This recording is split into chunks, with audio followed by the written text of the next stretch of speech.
इन्होंने पिछली बार बिल बनाया था, वो 1-1.5 साल से पेंडिंग प्रदान करने के लिए हमने 4 बिंदु रखे हैं ताकि कुछ समय हमें संघर्ष करना पड़ सकता है, तो उस समय के दौरान हमारे साथी बेरोजगार न हो बिल्कुल भी, और उन्हें ये डर न सताए कि बेरोजगार होंगे आगे क्या करना है।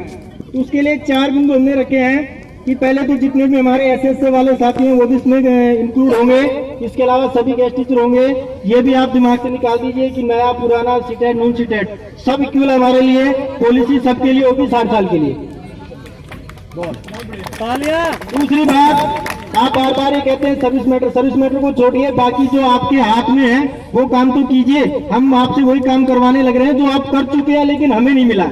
इन्होंने जो है एकेडमिक टीचर्स जो है हमारे, उनको 7 CPC के हिसाब से जो है 1 जनवरी 2017 से 7वां जो वेतन आयोग है ना, उसके हिसाब से इन्होंने समान कार्य समान वेतन दे रखा है, और सुप्रीम कोर्ट का जजमेंट भी है, तो उसमें तो कोई दुविधा नहीं है। उसमें आपको ऐसे से पास करवाने की कोई जरूरत नहीं है, वो आप लागू कर सकते हो। तो दूसरा पॉइंट हमारा यह है कि सभी अतिथि अध्यापकों को 1 जनवरी 2017 से 7वें वेतन आयोग के हिसाब से समान कार्य समान वेतन दिया जाए। इसमें कोई कानूनी दिक्कत भी नहीं है। तीसरी बात देखिए, हमारे सामने एक टेक्निकल, कृपया आवाज नहीं करे, आपके विचार भी सुने जाएंगे, जो राय होगी वो ली जाएगी। आपसे थोड़ी देर शांति रखें। तीसरी बात यह है, एक थोड़ी सी टेक्निकल प्रॉब्लम आती है।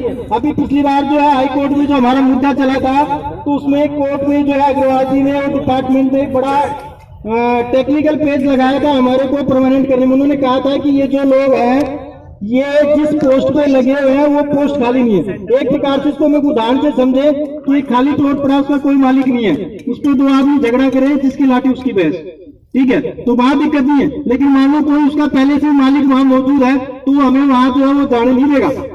तो हम जिस पोस्ट पे लगे हुए, डिपार्टमेंट ने कहा था कि वो पोस्ट जो है वैकेंट नहीं है, ये लोग जो है प्रमोशन वाली पोस्ट पे काम करें। अगर जो प्रमोशन वाले टीचर आएंगे तो फिर वो कहाँ जाएंगे, तो आप उनकी पोस्ट में हमारा अधिकार नहीं बनता, ये उनका कहना था। तो उसका एक हमने समाधान निकाला है कि चलो हम आपकी बात को बड़ा कर देते हैं।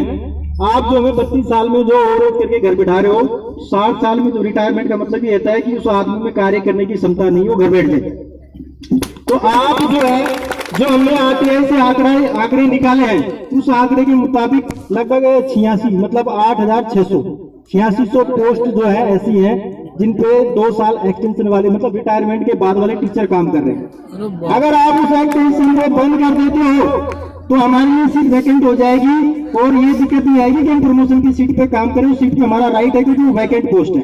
तो हमारी जो एक डिमांड ये रखी गई है कि एक्सटेंशन को जो है तुरंत प्रभाव से बंद किया जाए। हाँ, इसके लिए परमिशन की जरूरत नहीं है जी साहब। इसके अलावा हम हर प्रकार से अपने अतिथि अध्यापक साथियों का भविष्य सुनिश्चित करना चाहते हैं। इसके लिए हमने एक और डिमांड रखी है। आप लोग देखते आ रहे होंगे, बार बार ये लोग उदाहरण देते हमको कि RT एक्ट ये कहता है कि सप्ताह में 45 घंटे आप काम करो। कानून बना हुआ, हम कुछ नहीं कर सकते, उसमें मजबूर है, ऐसा ही उदाहरण देते हमको। तो हम इनको ये याद दिलाना चाहते हैं कि उसी RT एक्ट में ये भी लिखा है कि 45 छात्रों के ऊपर एक अध्यापक होना चाहिए। आप उसकी बात तो नहीं करते हो। अगर आप जो हमने आंकड़ा निकाला है बच्चों के हिसाब से, अगर आप RT एक्ट लागू करते हो 1 घंटा बढ़ाने के लिए, तो आप प्रेशर डाल देते हो, तो आप ये भी लागू करो ना कि 45 बच्चों पे एक टीचर होगा। अगर आप ऐसा करते हो तो लगभग जो है 6200 पोस्ट क्रिएट होती है हमारे लिए।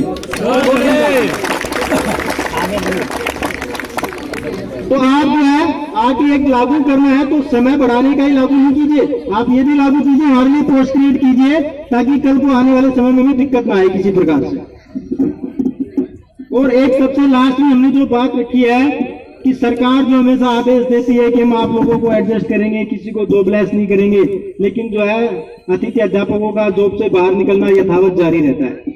तो हमने एक लास्ट में डिमांड रखी है पॉलिसी में कि आपने जो पिछली पॉलिसी बनाई थी वो 1.5 साल से पेंडिंग है, उसका कुछ नहीं हुआ, हमें कोई बेनिफिट नहीं मिला। इस बार भी हमारे साथ ऐसा ना हो, इसलिए आप एक विभागीय आदेश जारी करवाइए, और उस विभागीय आदेश में स्पष्ट लिखा होगा कि या तो PFC आए, या प्रमोशन आए, या रेगुलर जो है भर्ती से टीचर आए, कैश टीचर को किसी भी कारण से रिलीव नहीं किया जाएगा। आप उन्हें रिलीव नहीं करेंगे। रिलीव करने के बाद वो महीनों धक्के खाते रहते हैं। आप कहते जो एडजस्ट कर रहे हैं, एडजस्टमेंट के नाम पे जो हमारे बहुत सारे साथी ऐसे तो साल 1.5 साल से घर पे बैठे हुए हैं। तो इसका समस्या का एक ही समाधान है कि आप आदेश निकालिए कि किसी भी गेस्ट टीचर को किसी भी कारण से रिलीव ना किया जाए। अब इसके अलावा आप लोगों की और भी कोई सुझाव होंगे वो आप तो सुनेंगे, उसमें जो भी ऐड करना होगा उसको ऐड करेंगे।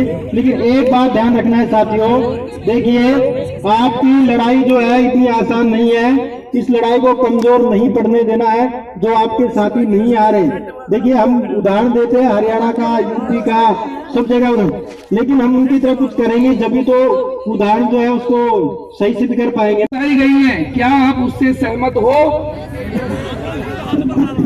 हाथ ऊपर खड़े कीजिए, सहमत हो? यही जोर से बोलो।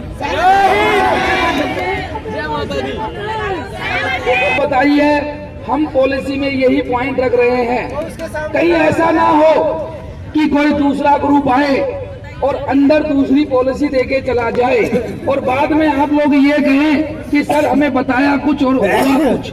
इसलिए हमने आपके बीच में सारी बातें रख दी हैं। अगर यही पॉलिसी सिसोदिया जी पास करते हैं और एलजी के पास भेजते हैं तो हम उनको धन्यवाद देंगे और यहाँ से धरना उठा देंगे और मनोज तिवारी जी के पास जाएंगे कि वो हमारे साथ चले एलजी हाउस।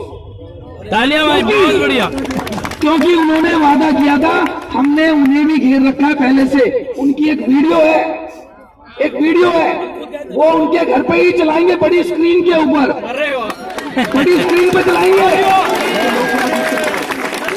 और उन्हें बताएंगे आम आदमी पार्टी ने तो अपना काम कर दिया है, अब एलजी साहब बीच में कोई रोड़ा ना लड़ाए, उसके लिए आप हमारे साथ चलिए। ठीक है साथियों, अब एक बात और बताना चाहेंगे।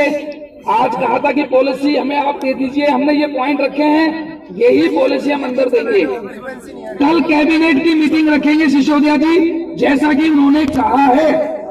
तो कल भारी से भारी संख्या में हमें यहाँ होना है। पता चले कि आप लोग सब स्कूल में चले गए और इन्होंने कैबिनेट की मीटिंग ही रद्द कर दी है। कोई नहीं जाएगा, उसके बाद पॉलिसी नहीं बनेगी, कोई नहीं जाएगा। ये बात ध्यान रखना। एक दिन के चक्कर में पॉलिसी से हाथ धो बैठोगे आप लोग। अगर आप कल यहाँ पे आते हो भारी से भारी संख्या में तो कल कैबिनेट में पास कर देंगे, नहीं तो एक ही बात कहेंगे कि भाई प्रेशर था क्योंकि छुट्टियां थी, स्कूल खुल गए और टीचर 1400 रुपए कमाने के लिए स्कूलों में चले गए, जिसका कोई ऑफिशियल ऑर्डर भी नहीं है।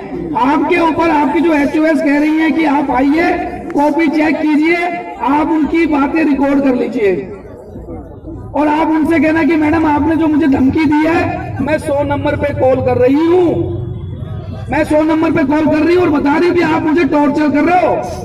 मेंटली हरासमेंट का केस लग जाएगा प्रिंसिपल के ऊपर। Very good. 3 साल की कैद है, जमानत भी नहीं होगी जल्दी से। और जो प्रिंसिपल है ना, ये बहुत डरपोक होते हैं, मैं हकीकत बता रहा हूँ आपको।